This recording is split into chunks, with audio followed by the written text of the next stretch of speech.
அஸ்ஸலாமு அலைக்கும் வரஹ்மத்துல்லாஹி வபரகாத்துஹு. இன்னல் ஹம்தலில்லாஹி நஹ்மதுஹு வ நஸ்தஈனுஹு வ நஸ்தக்ஃபிருஹு வ நு'மினு பிஹி வ நதவக்கலு அலைஹி வ நஊது பில்லாஹி மின் ஷுரூரி அன்ஃபுஸினா வ மின் ஸய்யிஆத்தி அஅமாலினா. மை யஹ்தியல்லாஹு ஃபலா முதில்ல லஹு வ மை யுضلل ஃபலா ஹாதிய லஹு. وَنَشْهَدُ أَنْ لَا إِلَهَ إِلَّا اللَّهُ وَنَشْهَدُ أَنَّ مُحَمَّدًا عَبْدُهُ وَرَسُولُهُ. اللهم صل على محمد وعلى آل محمد كما صليت على إبراهيم وعلى آل إبراهيم إنك حميد مجيد. اللهم بارك على محمد وعلى آل محمد كما باركت على إبراهيم وعلى آل إبراهيم إنك حميد مجيد. أما بعد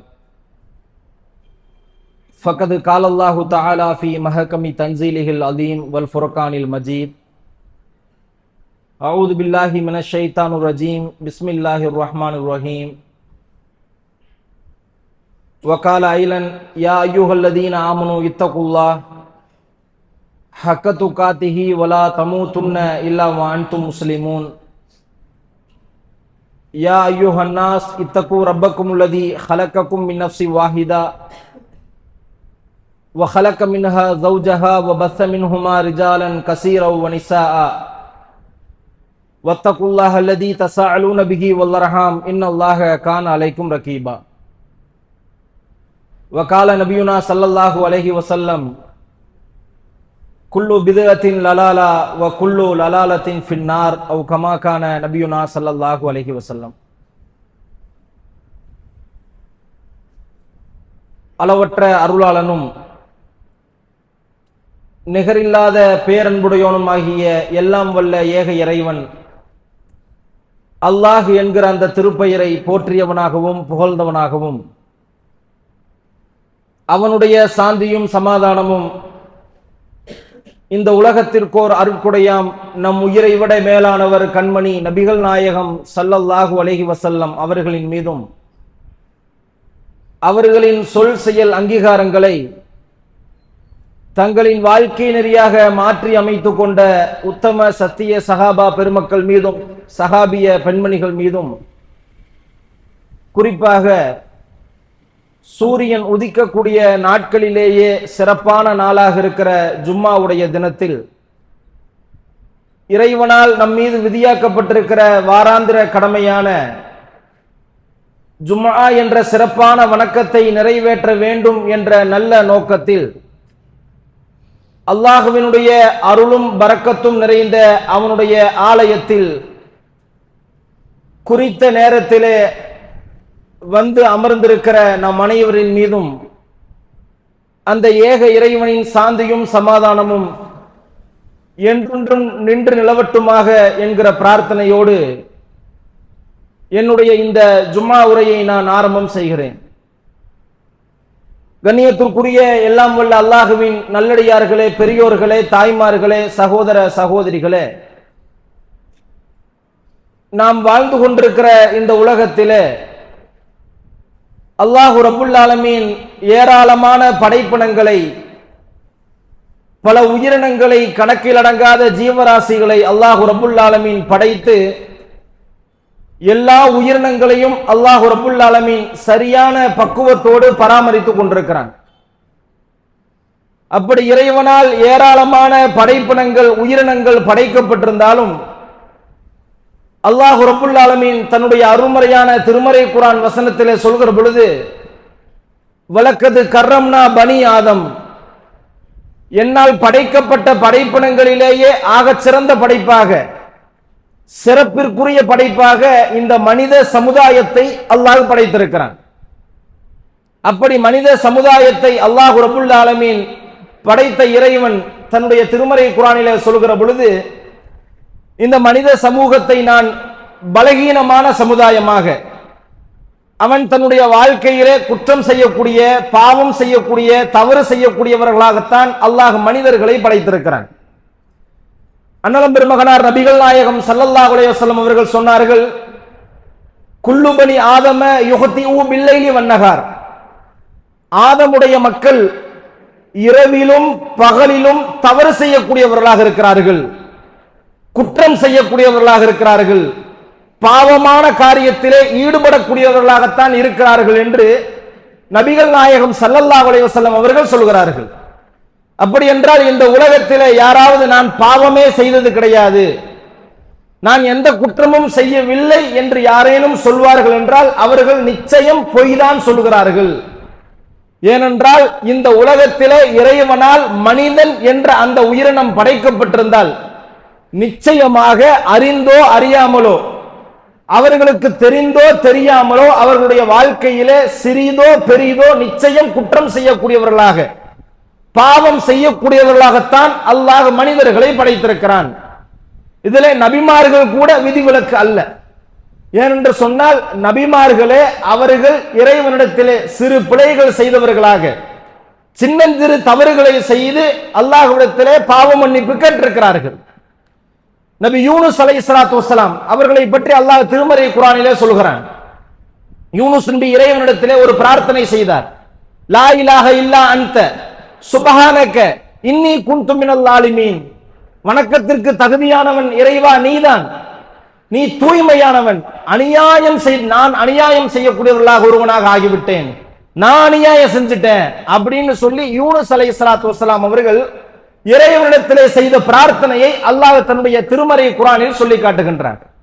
அப்படி என்றால் இறைவனால் படைக்கப்பட்ட இந்த மனித சமூகம் என்பது, மனிதன் நிச்சயம் தன்னுடைய வாழ்நாட்களிலே ஏதாவது ஒரு சந்தர்ப்பத்தில் தெரிந்தோ தெரியாமலோ சிறு பிழை செய்யக்கூடியவர்களாக, குற்றம் செய்யக்கூடியவர்களாகத்தான் அல்லாஹ் மனித சமுதாயத்தை உருவாக்கி இருக்கிறான், படைத்திருக்கிறான். அந்த மனிதன் தன்னுடைய வாழ்க்கையிலே நல்ல ஒரு வாழ்க்கை வாழ வேண்டும் என்பதற்காகத்தான் இந்த உலகத்திலே அல்லாஹ் பல்வேறான வேதங்களை நமக்கு அனுப்பி இருக்கிறான். அந்த வேதத்திற்கு விளக்க உரையாக பல சமுதாயத்திற்கு பல தூதர்களையும் அல்லாஹ் அனுப்பி இருக்கிறான்.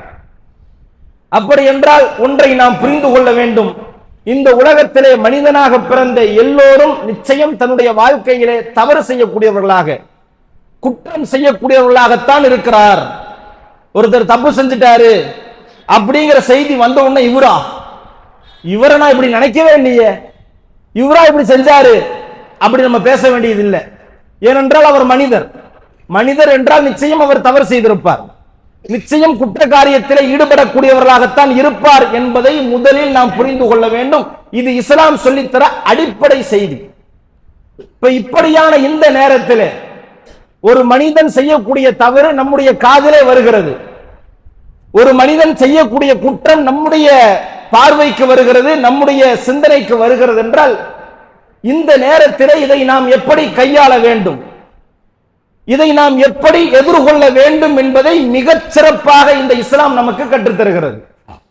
நபிகள் நாயகம் ஸல்லல்லாஹு அலைஹி வஸல்லம் அவர்கள் சொன்னார்கள், ஹஜ்ஜத்துல் விதா என்று சொல்லக்கூடிய நபிகள் நாயகத்தினுடைய இறுதி ஹஜ் பெருநாள் உரையில, அதுதான் நபிகள் பெருமானாருடைய முதலும் கடைசியுமான ஹஜ். நபிகள் பெருமானார் தன்னுடைய வாழ்க்கை நாட்களிலே செய்த முதல் ஹஜ் அதுதான் கடைசி ஹஜ்.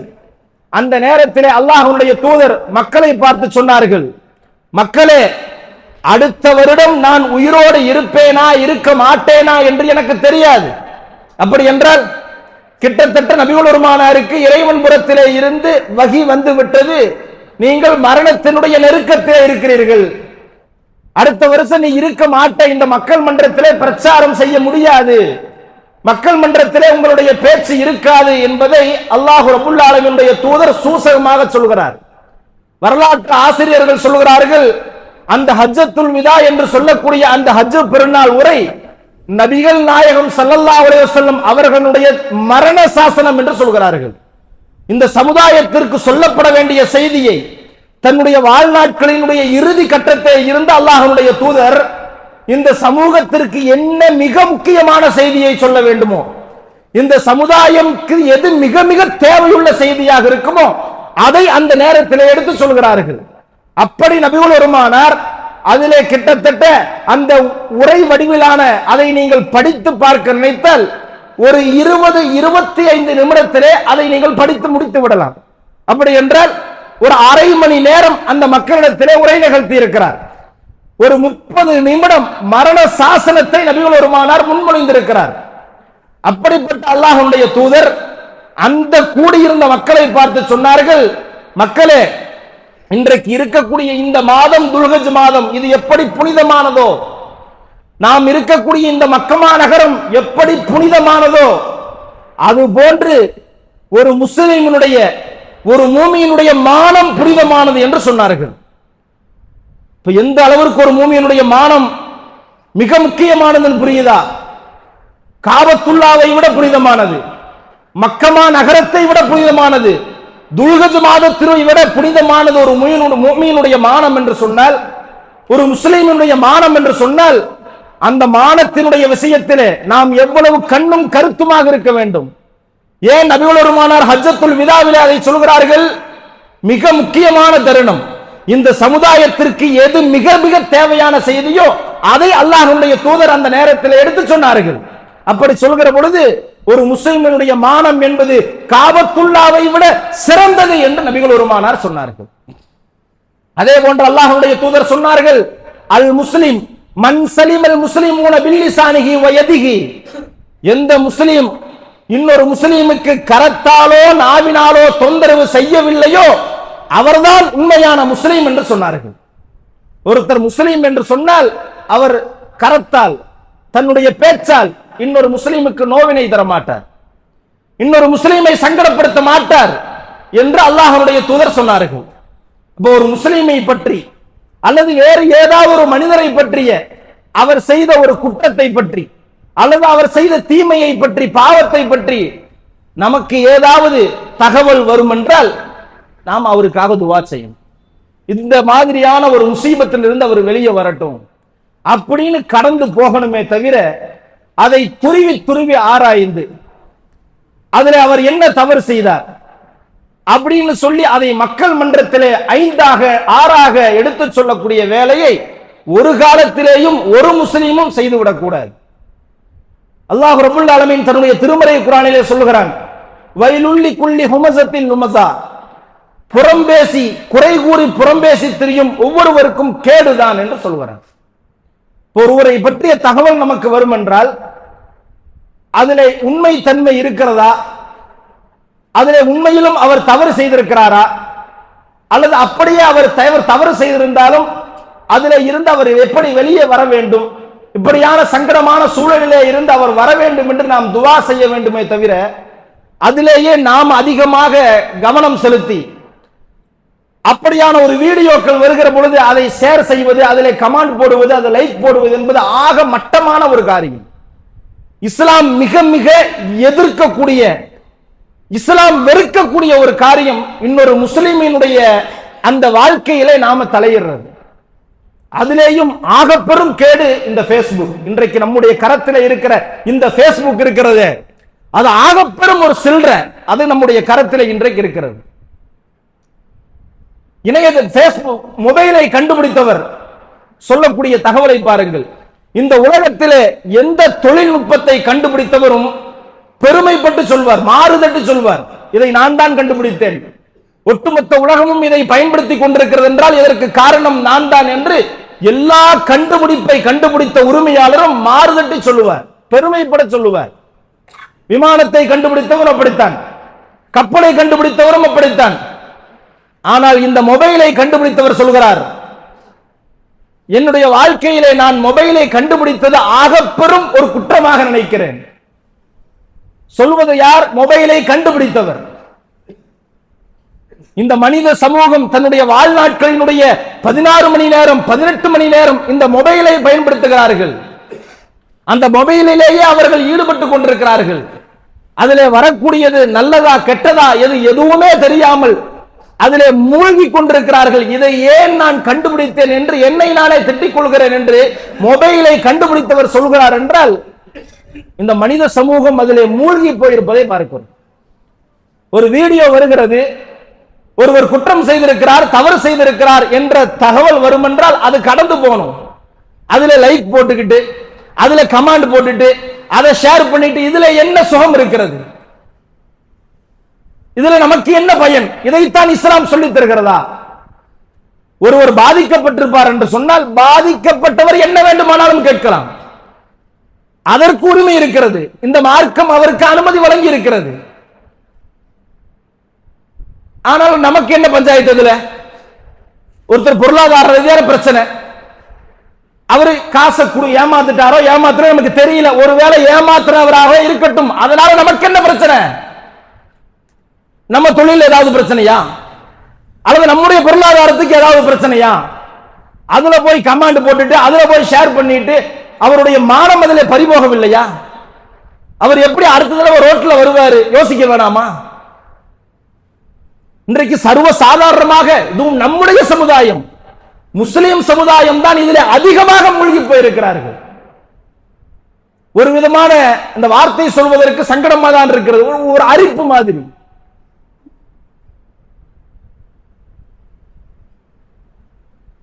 இந்த பேஸ்புக் என்பது ஆகப்பெரும் கேடாக இருப்பதை நாம பார்க்கிறோம். இந்த மார்க்கம் அல்லாஹ்விற்கு செய்ய வேண்டிய கடமை என்று சிலதை சொல்கிறது. நீங்கள் தொழுவுங்க, அல்லாஹ்வுக்கு செய்ய வேண்டிய கடமை. நீங்க நோன்பு வைங்க, அல்லாஹ்வுக்கு செய்ய வேண்டிய கடமை. ஆனால் பிற மனிதனுக்கு செய்ய வேண்டிய கடமை இருக்கிறது என்று இந்த மார்க்கம் சொல்கிறது. அது அல்லாஹ்வுக்கு செய்யறது இல்ல, ஒரு மனிதனுக்கு நீங்கள் செய்ய வேண்டிய கடமை. அது என்ன தெரியுமா? ஒரு மனிதனுடைய மானத்திலே விளையாடாதீர்கள். நீங்கள் ஒருவருக்கு ஏதாவது தவறு செய்து விட்டீர்கள் என்றால் அவர் மன்னிக்காதவரை நான் மன்னிக்க மாட்டேன் என்று அல்லாஹ் சொல்கிறான். நீங்க அவரை திட்டிருப்பீங்க, பேஸ்புக்ல கமெண்ட் போட்டிருப்பீங்க, பேஸ்புக்ல ஷேர் பண்ணிருப்பீங்க, அதை அவர் மன்னிக்காதவரை நான் மன்னிக்க மாட்டேன் என்று அல்லாஹ் சொல்கிறான் என்றால் எவ்வளவு அபத்தமான காரியம், எவ்வளவு ஆபத்தான காரியம். இதை சர்வ சாதாரணமாக இன்றைக்கு நாம செய்து கொண்டிருக்கிறோம். ஒரு மிகப்பெரிய முசீபத் இந்த பேஸ்புக் என்பது. உண்மையிலும் அல்லாஹ் ரப்புல் ஆலமீன் இன்றைக்கு உதாரணமாக வஹி அனுப்புவான் என்று சொன்னால், மதுக்கு அல்லாஹ் எப்படி வஹி அனுப்பினான்? மதுவை பற்றி அல்லாஹ் திருமறையில சொல்கிறான். சாராயத்தை பற்றி எப்படி சொல்கிறான்? சாராயம் என்பது உங்களுக்கு ஹராமாக்கப்படுகிறது அப்படின்னு சொல்வதற்கு முன்னால் அல்லாஹ் ஒரு வார்த்தையை சொல்கிறான், மதுவில் கொஞ்சம் உங்களுக்கு நன்மை இருக்கிறது. அல்லாஹ்வுடைய ஸ்டேட்மெண்ட், குர்ஆனை எடுத்து வாசித்து பாருங்க. மதுவில் உங்களுக்கு கொஞ்சம் நன்மை இருக்கிறது. இருக்குதான்னு போய் குடிக்கிறவன்ட்ட கேட்டா இருக்குன்னு தான் சொல்றான். காலையிலிருந்து மாடு மாதிரி உழைக்கிறேங்க, ஒரே ஒரு கிளாஸ் அடிச்சுட்டு படுத்தனா நிம்மதியா தூக்கம் வருது, இல்லைன்னா தூக்கம் வரல, அவனுக்கு அது நன்மையாக தெரிகிறது. ஆனால் அடுத்ததாக அல்லாஹ் சொல்கிறான், அதிலே கொஞ்சம் நன்மை இருக்கிறது, ஆனால் அதிகம் கேடு இருக்கிறது. அதிகம் அதிலே தீமையும் பாவமும் குற்றமும் தான் இருக்கிறது, கேடு இருக்கிறது. எனவே உங்களுக்கு நான் மதுவை தடை செய்கிறேன் என்று அல்லாஹ் ரப்புல் ஆலமீன் சொல்கிறான். உதாரணமாக பேஸ்புக்கு ஒரு வகி வரும் என்று சொன்னால் அல்லாஹ் இப்படித்தான் இறக்கி இருப்பான். உங்களிடத்திலே பேஸ்புக் இருக்கிறது, அதிலே கொஞ்சம் நன்மை இருக்கு. நன்மை இருக்கானா? இருக்கு. உலகத்திலே பல மூலையில இருக்கக்கூடிய செய்திகளை ஒரு நிமிடத்திலே, ஒரு நொடியில் நம்மளால பார்க்க முடியும், நம்மளால கேட்க முடியும். அப்படி என்கிற மிகப்பெரிய நன்மை நமக்கு இருக்கிறது. ஆனால் அதிலே அதிகம் முசீபத்துகளும் அதிகம் கேடுகளும் ஆபாசங்களும் காமங்களும் தான் நிறைந்திருக்கிறது. அல்லாஹ் சொல்லி இருப்பான், உங்களுக்கு பேஸ்புக்கிலே கொஞ்சம் நன்மை இருக்கிறது, ஆனால் அதிகம் தீமை இருக்கிறது. எனவே உங்களை நான் பேஸ்புக் தடை செய்கிறேன், ஹராமாக்குகிறேன் என்று அல்லாஹ் சொல்லியிருப்பான். ஏனென்றால் அவ்வளவு குப்பைகளும் அவ்வளவு முசீபத்துகளும் அதிலே இருக்கிறது. இன்றைக்கு அதை நம்ம கையில வச்சுக்கிட்டு ஒரு வீடியோ வருகிறது என்றால் அதிலே அவர் உண்மையிலும் அதை செய்தாரா அல்லது செய்யவில்லையா? ஒருவேளை அவர் செய்திருந்தாலும் அதிலே எனக்கு என்ன பிரச்சனை? இதிலே நான் பாதிக்கப்படுகிறேனா, அல்லது என்னுடைய தொழில் பாதிக்கப்படுகிறதா, அல்லது என்னுடைய குடும்பம் பாதிக்கப்படுகிறதா? எனக்கு இதுல எந்த பிரச்சனை இல்லையா? அதுக்கப்புறம் நான் ஏன் கமாண்ட் போடணும்? அதையே நான் ஷேர் பண்ணணும்? அல்லாஹ் மறுமையில விசாரிக்க மாட்டானா? ஒரு மூமியினுடைய மானம் காபத்துல்லாஹோட சிறந்ததானடா. ஒரு அல்லாஹ் ரப்புல் ஆலமீனுடைய தூதர் சொல்கிறாரு, ஒரு மூமியினுடைய குறையை நீங்கள் மறைத்தால் மறுமையிலே உங்களுடைய குறையை நான் மறைப்பேன் என்று அல்லாஹ் சொல்கிறானே. அது அரிப்பு மாதிரி போட்டு சொரிஞ்சுக்கிட்டே இருக்கிறீங்க, ஷேர் பண்ணிக்கிட்டே இருக்கிறீங்க, அந்த வீடியோல கமெண்ட் போட்டுக்கிட்டே இருக்கிறீங்க, அதை லைக் பண்ணிக்கிட்டே இருக்கிறீங்க. இவருடைய குறையை நீ மறைத்திருந்தால் உன்னுடைய குறையை நான் மறைத்திருப்பேனே என்று அல்லாஹ் மறுமையில சொல்ல மாட்டானா? நபிகள் நாயகம் ஸல்லல்லாஹு அலைஹி வஸல்லம் அவர்கள் சொல்கிறார்கள், மிஹ்ராஜ் பயணத்தின் நேரத்திலே எனக்கு நரகம் காண்பிக்கப்பட்டது. அந்த நரகத்திலே ஒருவருக்கு ஒரு பெரும் இரும்பு சீப்புகளால் அவருடைய உடல் முழுக்க அப்படியே கிழிக்கப்படுகிறது, அப்படியே உடம்பு முழுக்க கிழிக்கப்படுகிறது. என்ன காரணம், ஏன் இவருக்கு இப்படியான தண்டனைன்னு கேட்டேன். இவர் இன்னொரு மனிதனுடைய மானத்திலே விளையாண்டவர், அவதூறு பேசியவர், குறை கூறி புறம் பேசி திரிந்தவர். எனவே அவருக்கு இப்படியான தண்டனை வழங்கப்படுகிறது என்று சொல்கிறார்கள். உண்மையிலும் இப்படியான காரியத்தை நாம் செய்கிறோமா இல்லையா என்பதை சற்றே சிந்தித்து பார்க்க வேண்டும். ஒருத்தர் தப்பு செய்யறாரு, அதுல நமக்கு எந்த பிரச்சனையும் இல்லை, அதுலயே நம்ம மூக்க நுழைக்கணும்? அந்த வீடியோவை நாமையா ஷேர் பண்ணணும்? அதை பத்தி திரும்ப திரும்ப பேசி நமக்கு என்ன பயன்? இதுல ஆண்களை விட பெண்கள் அதிகம். 2 பெண்கள் சேர்ந்துட்டா ஒரு குடும்பம் அழிஞ்சதுன்னு நினைச்சுக்க வேண்டியதுதான். அப்படியான ஒரு அதுல என்ன தெரியல, நம்ம மனிதர்களுடைய மூளை அதுல அதிகமாக வேலை செய்கிறது, ரொம்ப சுறுசுறுப்பா இருக்குது. இதுல அடுத்தவன் பிரச்சனையை கேட்கறதுக்கு நம்ம பிரச்சனை 1000 இருக்கு, நம்ம தொழில் பஞ்சாயத்தில் இருக்குது, நம்ம குடும்பத்தில் பிரச்சனை இருக்கிறது.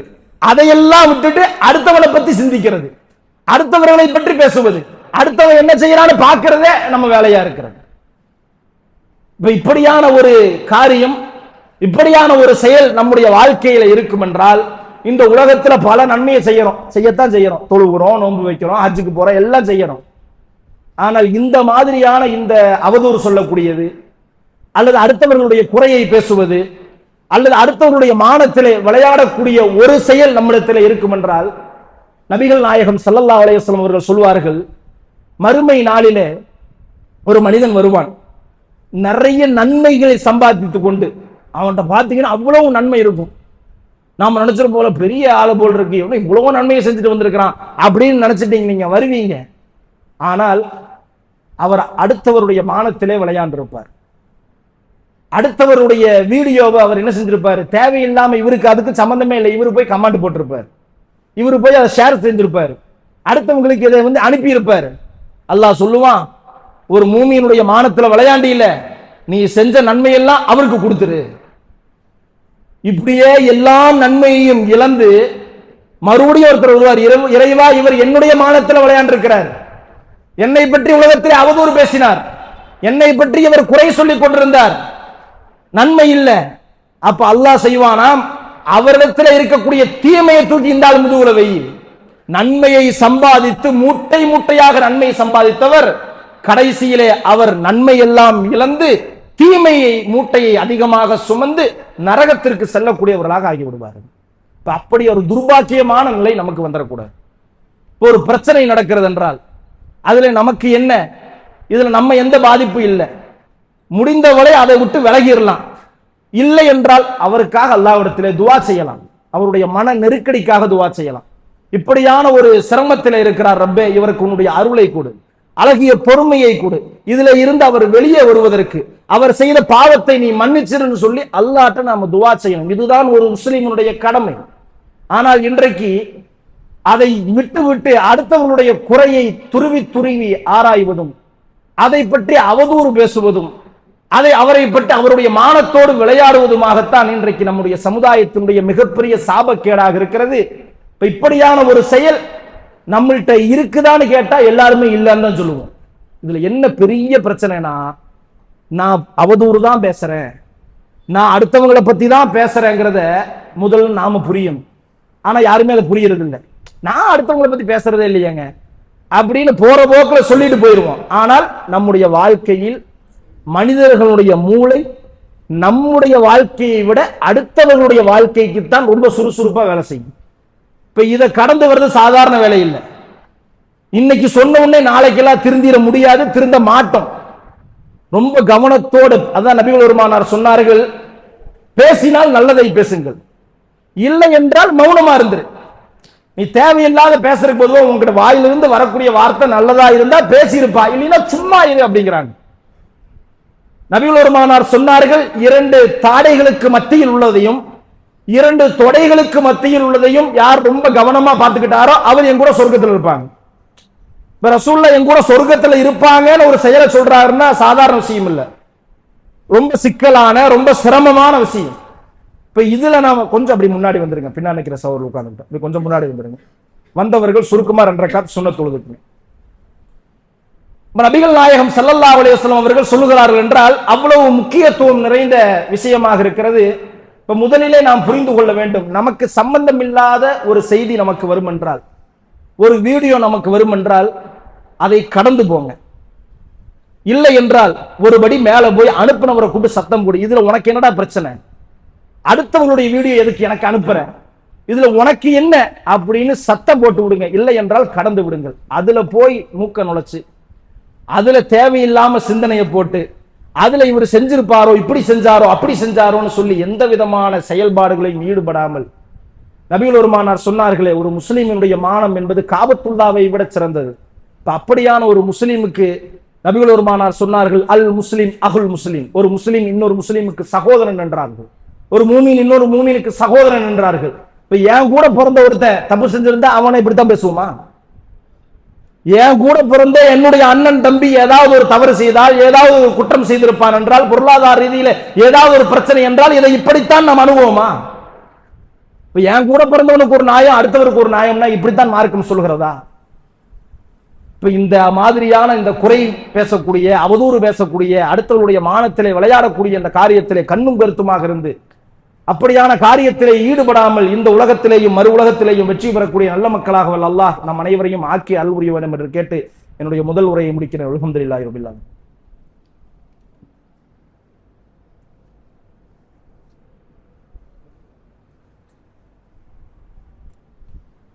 அல்ஹம்துலில்லாஹி ரப்பில் ஆலமீன் வல் ஆகிபத்து லில் முத்தகீன் வஸ்ஸலாத்து வஸ்ஸலாமு அலா சய்யதினா முஹம்மதின் வ அலா ஆலிஹி வ அஸ்ஹாபிஹி அஜ்மஈன். அம்மா பஅத்.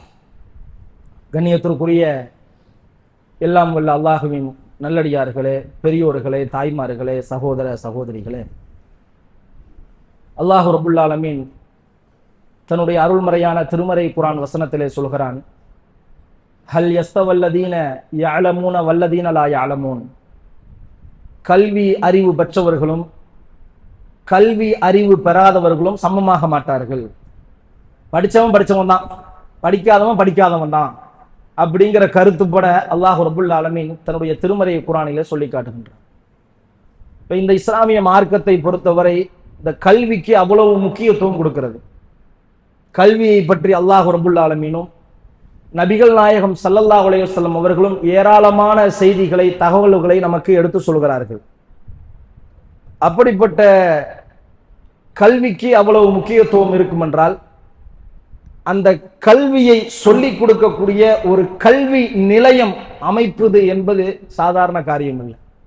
அதுவும் இன்றைக்கு இருக்கக்கூடிய இந்த ஒன்றிய அரசை வச்சுட்டு ஒரு இஸ்லாமிய சமூகத்தில் இருந்து ஒரு கல்வி நிலையத்தை அமைப்பது என்பது சாதாரண காரியம் இல்லை. அதுக்குடைய லைசன்ஸ் வாங்கி ஒரு கட்டடம் கட்டி அதிலே மாணவர்களை சேர்த்தி அவர்களுக்கு உலக கல்வியோடு சேர்த்து இந்த மார்க்கத்தை பற்றி, அல்லாஹுவை பற்றி, திருமறை குர்ஆனை பற்றிய அறிவை, கல்வியை கொடுப்பது என்பது மிக சாதாரண காரியம் இல்லை. ஏனென்றால் இன்றைக்கு முஸ்லிம்கள் படிக்க கூடாது, முஸ்லிம்கள் முன்னேறக்கூடாதுங்கிறதுல ரொம்ப கவனமா இருக்கிறாங்க. இப்படியான ஒரு நேரத்தில் ஆம்பூருக்கு அருகாமையில் இருக்கக்கூடிய பேர்னாபட் என்று சொல்லக்கூடிய ஒரு பகுதியில் 1989 இருந்து அல் முஹம்மதியா என்று சொல்லக்கூடிய ஒரு கல்வி நிறுவனம் செயல்பட்டு கொண்டிருக்கிறது. அதில் அவர்கள் தமிழ், உருது, அரபி, அது மட்டுமல்லாமல் இஸ்லாத்தினுடைய அகீதாவை அவர்கள் சொல்லிக் கொடுக்கிறார்கள். அப்ப இப்படி சொல்லிக் கொடுக்கக்கூடிய ஒரு கல்வி நிறுவனம், ஒரு கல்வி நிலையம் அமைவது என்பது மிக முக்கியமானது. ஏனென்று சொன்னால், இன்றைக்கு இருக்கக்கூடிய இந்த காலத்தில் சிறுவர்கள், குழந்தைகள் எல்லாம் அதிகமாக வழிகட்டு போவதை நாம பார்க்கிறோம். மொபைல்ல மூழ்கி போகிறார்கள், போதையில மூழ்கி இருக்கிறார்கள். இல்லை என்று சொன்னால் ஒரு சினிமா பிரபலத்தினுடைய பின்னால போவது, அல்லது ஒரு விளையாட்டு வீரர்களுடைய பின்னால போறது, இப்படியான ஒரு சூழலில்தான் இன்றைக்கு இருக்கக்கூடிய சிறுவர்களும் மாணவர்களும் நடந்து செல்வதை நாம பார்க்கிறோம்.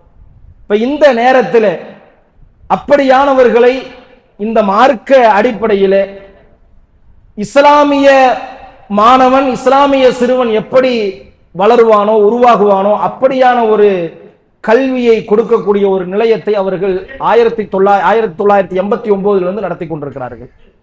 இப்ப அதுல மீண்டும் பராமத்து பணிக்காக வகுப்பறைகள் பற்றாக்குறையினால் மேலும் சில வகுப்பறைகள் கட்ட வேண்டும் என்ற ஒரு நிர்பந்தத்திலே இருக்கிறார்கள். கிட்டத்தட்ட 700 மாணவர்கள் அதிலே படிக்கிறார்கள். இது சாதாரண விஷயம் இல்லை.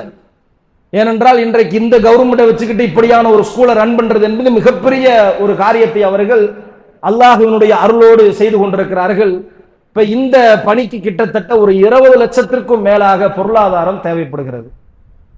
இப்படியான ஒரு இஸ்லாமிய ஸ்கூல் நடத்தும் பொழுது வேற யார்ட்டையும் போய் கேட்க முடியாது, நம்மள்ட்ட தான் கேட்டாகும். வேற யார்ட்டையாவது போய் கேட்டா தருவானா? நிச்சயம் தரமாட்டான். இப்ப முஸ்லீம்களாக இருக்கக்கூடிய இஸ்லாமிய சமூகத்தில் இருக்கக்கூடிய நாம் தான் அதற்கு நம்முடைய பொருளாதாரத்தை கொடுக்க வேண்டும். நபிகள் நாயகம் ஸல்லல்லாஹு அலைஹி வஸல்லம் அவர்கள் சொன்னார்கள், சதக்கத்துல் ஜாரியா என்று சொல்லக்கூடிய நிரந்தர நன்மையை பெற்றுத்தரக்கூடிய, நாம மரணித்த பிறகும் நமக்கு நன்மை வரக்கூடிய ஒரு அற்புதமான வாய்ப்பு நமக்கு வந்திருக்கிறது. அந்த சகோதரர்கள் பேர்ணாம்பட்டில் இருந்து நம்முடைய இந்த பள்ளிவாசலை, இந்த ஜமாத்தை நாடி அவர்கள் இங்கே நேரடியாக வந்திருக்கிறார்கள். எனவே அந்த கல்வி நிலையத்திற்காக, அந்த பள்ளிக்கூடத்திற்காக உங்களுடைய பொருளாதாரத்தை இன்றைக்கு ஜும்மா வசூலாக எடுக்கப்படுகிறது. அல்லாஹ் ரப்புல் ஆலமீன் தன்னுடைய திருமறை குர்ஆனிலே சொல்கிறான், மூமீன்களினுடைய உயிரையும் பொருளாதாரத்தையும் அல்லாஹ் விலை பேசுகிறான், அல்லாஹ் வியாபாரம் பண்றான், சொர்க்கத்தை பகரமாக வைத்து. சொர்க்க வேணும்னா உன் உயிரை கொடு, சொர்க்க வேணும்னா உன் காசை கொடு அப்படின்னு அல்லாஹ் ரப்புல் ஆலமீன் சொல்வதாக அல்லாஹ் ரப்புல் ஆலமீன் திருமறை குர்ஆனிலே சொல்கிறான். அதே போன்று அல்லாஹ் ரப்புல் ஆலமீன் சொல்கிறான், யம்ஹகல்லாஹு ரிபா வ யுர்பி ஸதகா, அல்லாஹ் வட்டியை நிச்சயமாக அழித்து விடுவான். வட்டி ரொம்ப பெருசா தெரியும், மேலோங்கிற மாதிரி தெரியும், ஆனால் நிச்சயம் நான் வட்டியை அழித்து விடுவேன், தர்மத்தை நான் வளர்ப்பேன் என்று அல்லாஹ் சொல்கிறான். கொஞ்சம் காசை கொடுத்துட்டோம்னா இருக்காதோ அல்லது நமக்கு ஏதாவது நெருக்கடி வந்துருமோ அப்படின்னு நினைக்க வேணாம். அதை அல்லாஹ் பன்மடங்காக பெருக்கி தருவதற்கு அல்லாஹ் போதுமானவன் என்பதை கவனத்திலே வைத்து இன்றைய ஜும்மா வசூல் அந்த கல்வி நிறுவனத்திற்காக, அந்த கல்வி நிலையத்திற்காக வசூல் செய்யப்படுகிறது. உங்களுடைய பொருளாதாரத்தை அதிகமான முறையில தந்து உதவுமாறு அன்போடு கேட்டுக்கொள்கிறோம். இல்ல பொருளாதாரம் கொண்டு வராதவர்கள் அவங்க இன்னைக்கு இருப்பாங்க, நைட்டு வரைக்கும் இரவு வரைக்கும் இங்கே இருப்பார்கள். அவர்களை தொடர்பு கொண்டு உங்களுடைய பொருளாதாரத்தை அதிகமாக முறையில கொடுங்கள். ஒரே ஒரு செய்தியை சொல்லிவிட்டு என்னுடைய உரையை நான் முடித்துக் கொள்கிறேன். நபிகள் நாயகம் ஸல்லல்லாஹு அலைஹி வஸல்லம் அவர்கள் ஒரு சபையிலே அமர்ந்திருக்கிற நேரத்தில் ஒரு மனிதர் வருகிறார், அல்லாஹ்வுடைய தூதரே, எனக்கு ஒரு பேரிச்சம்பழ மர தோட்டம் இருக்கிறது, அதை சுற்றி நான் வேலி போட வேண்டும் என்று ஆசைப்படுகிறேன். அப்படி நான் வேலி போடுவதற்கு இடைஞ்சலாக குறுக்காக வேற ஒரு மனிதனின் ஒரு மரம் இருக்கிறது. அந்த ஒரு மரத்தை நான் அவர்கிட்ட போய் விலைக்கு கேட்டேன், உனக்கு காசு கொடுத்துறேன்பா, அதை எனக்கு கொடுத்துரு, நான் என்னுடைய தோட்டத்தை சுத்தி வேலி போட்டுக்கிறேன்னு சொன்னேன். அப்ப அந்த மனிதர் சொன்னார், இல்ல தரமாட்டேன்னு சொல்லிட்டார். அல்லாஹ்வுடைய தூதரே, நீங்கள் எனக்கு அதை வாங்கி கொடுங்களே அப்படின்னு கேட்கிறார்கள். அப்பொழுது நபிகள் நாயகம் ஸல்லல்லாஹு அலைஹி வஸல்லம் அவர்கள் அந்த ஒரு மரத்திற்கு சொந்தக்காரரை அழைத்து, நீங்கள் ஒரு மரத்தை அவருக்கு கொடுத்து விடுங்கள், அல்லாஹ் சொர்க்கத்திலே உங்களுக்கு ஒரு மரம் தருவான் அப்படின்னு சொல்றாங்க. அந்த நேரத்திலே நபிகள் பெருமானார் சொர்க்கத்திலே அல்லாஹ் உங்களுக்கு ஒரு மரம் தருவான் என்று சொன்ன பிறகும் அவர் இல்ல, இந்த ஒரு மரத்தை நான் கொடுக்க மாட்டேன் என்று சொல்லிவிடுகிறார். இத ரொம்ப பக்கத்துல இருந்துட்டு அபூ தஹ்தா என்று சொல்லக்கூடிய ஒரு சஹாபி இதை உன்னித்து பார்த்து கொண்டிருக்கிறார். அப்ப அவர் அல்லாஹ்வுடைய தூதரிடத்திலே வந்து கேட்கிறார், அல்லாஹ்வுடைய தூதரே, இந்த ஒரு மரத்தை நான் அவரிடத்திலே கொடுத்தால் அல்லாஹ் எனக்கு சொர்க்கத்திலே மரம் தருவானா அப்படின்னு கேட்கிறார். அப்பொழுது நபிகள் பெருமானார் சொன்னார்கள், ஆமாம் அபூ தஹ்தாவே, நீங்கள் அந்த மரத்தை கொடுத்தாலும் அல்லாஹ் உங்களுக்கு சொர்க்கத்திலே ஒரு மரத்தை தருவான் அப்படின்னு சொன்ன உடனே நபிகள் பெருமானாரிடத்திலே ஒப்படைக்கிறார்கள், இந்தாங்க அந்த ஒரு மரத்தை நீங்கள் அவரிடத்திலே கொடுத்து விடுங்கள். நபிகள் பெருமானாருக்கு பெரிய ஆச்சரியம். இந்த நாட்டினுடைய ஜனாதிபதி, இந்த நாட்டினுடைய அதிபர், அல்லாஹ்வுடைய தூதர், நான் சொன்னப்பா இந்த மரத்தை கொடுத்துருன்னு அவர் கொடுக்க மாட்டேன்ட்டாரு, உனக்கு எப்படி கொடுத்தார்? நான் சொல்லி கேட்கல, அப்படி இல்லை, இப்ப நான் சொன்னேன் கொடுத்தா அல்லாஹ் சொர்க்கத்தில் ஒரு மரம் தருவான்னு சொன்னனே, அவர் தரமாட்டேன்னு சொன்னாரே, உனக்கு எப்படி தந்தார்? இதை நீ எப்படி வாங்கினாய்? அபூ தஹ்தா சொல்கிறார், அல்லாஹ்வுடைய தூதரே, 600 பேரிச்சம்பழம் மரம் கொண்ட ஒரு தோட்டம் எனக்கு இருக்கிறது உங்களுக்கு தெரியும் அல்லவா? ஆமாம் தெரியும். அந்த தோட்டத்தை கொடுத்து விட்டுத்தான் இந்த ஒரு மரத்தை நான் வாங்கினேன். ஏனென்றால் நீங்கள் சொன்னீர்கள், இந்த ஒரு மரத்தை கொடுத்தால் எனக்கு அல்லாஹ் சொர்க்கத்திலே ஒரு மரம் தருவான் என்று. எனக்கு அல்லாஹ் சொர்க்கத்திலே ஒரு மரம் தருவதாக இருந்தால் நிச்சயமாக நான் சொர்க்கவாசியாக இருக்க வேண்டும். நான் நரகத்திற்கு செல்லக்கூடியவனாக இருந்தால் எனக்கு எப்படி அல்லாஹ் சொர்க்கத்திலே மரம் தருவான்? அப்படி என்றால் இந்த உலகத்திலேயே முடிவாகிவிட்டது, நான் சொர்க்கத்திற்குரியவன். அதனால அந்த பேரிச்சம்பழ மர தோட்டத்தை கொடுத்துட்டு அல்லாஹ்வுடைய தூதரே, இந்தாங்க இந்த ஒரு மரம் அவர்களிடத்திலே கொடுத்து விடுங்கள் அப்படின்னு சொல்கிறார். சொல்லிட்டு அடுத்தது நடக்கிறது. அல்லாஹ்வின் தூதரே, அந்த தோட்டத்தில் தான் என்னுடைய வீடு இருக்கிறது.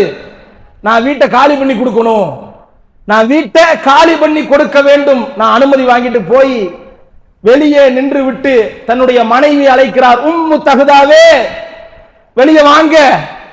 அவங்க வெளியே வராங்க, தன்னுடைய மனைவி வெளியே வருகிறார்கள். அவரிடத்திலே நடந்த செய்தியை அப்படியே சொல்கிறார். இப்படி சம்பவம் நடந்தது, இப்படியான ஒரு காரியத்தை செய்துவிட்டு வந்தேன். அப்பொழுது அவர்களுடைய மனைவி சொன்னார்கள், நீங்கள் எவ்வளவோ வியாபாரம் செய்திருக்கிறீர்கள், நீங்கள் செய்த வியாபாரத்திலேயே ஆக சிறந்த வியாபாரம் இந்த வியாபாரம் தான் சொன்னாங்க. தன்னுடைய வாழ்வாதாரம் வீடு அங்கதான் இருக்கு. அடுத்த வேளை நாம எங்க போவோம், அடுத்த வேளை எங்க தங்குவோம், அடுத்த வேளை நாம என்ன சாப்பிடுவோம், எப்படி நம்முடைய குடும்பத்தை சமாளிப்போம், எதுவுமே தெரியாது. நான் சொர்க்கவாசி, எனக்கு அல்லாஹ் சொர்க்கத்துல ஒரு மரம் நிச்சயமா வச்சிருக்கிறான். தர்மம் கொடுத்தார்கள். இதுல பெண்களினுடைய பங்கு எவ்வளவு முக்கியம்னு பாத்தீங்களா? இப்ப ஜும்மால அறிவிக்கிறோம், பயான கேட்டுட்டு ஒருத்தர், என்னடா இப்படி பேசிட்டாரு அஜ்ரத், சொர்க்கத்துல ஒரு மரமா, தர்மம் செஞ்சு அல்லாஹ் சொர்க்கமெல்லாம் தருவானா? சரி, நம்ம ஏரியால ஒரு 2 சென்ட் இருக்குது, பள்ளிவாசல கொடுத்துருவோம் அப்படின்னு கொடுத்துட்டு நேரா மனைவிட்ட போய் சொன்னோம்னா, உனக்கு ஏதாவது இருக்கா? பள்ளியில பயான் பண்ணாங்கன்னா ஒரு 5000 10,000 கொடுக்கலாம், 2 சென்ட் இடத்தையா எழுதி வைப்ப, என்னையா நீ அப்படின்னு நம்மள்ட்ட சண்டைக்கு வருவாங்க. ஆனா அந்த மனைவி சொன்ன பதிலை பாருங்கள், நீங்கள் எவ்வளவோ வியாபாரம் செய்திருக்கிறீர்கள், அதிலே ஆகச் சிறந்தது இந்த வியாபாரம் தாங்கிறாங்க.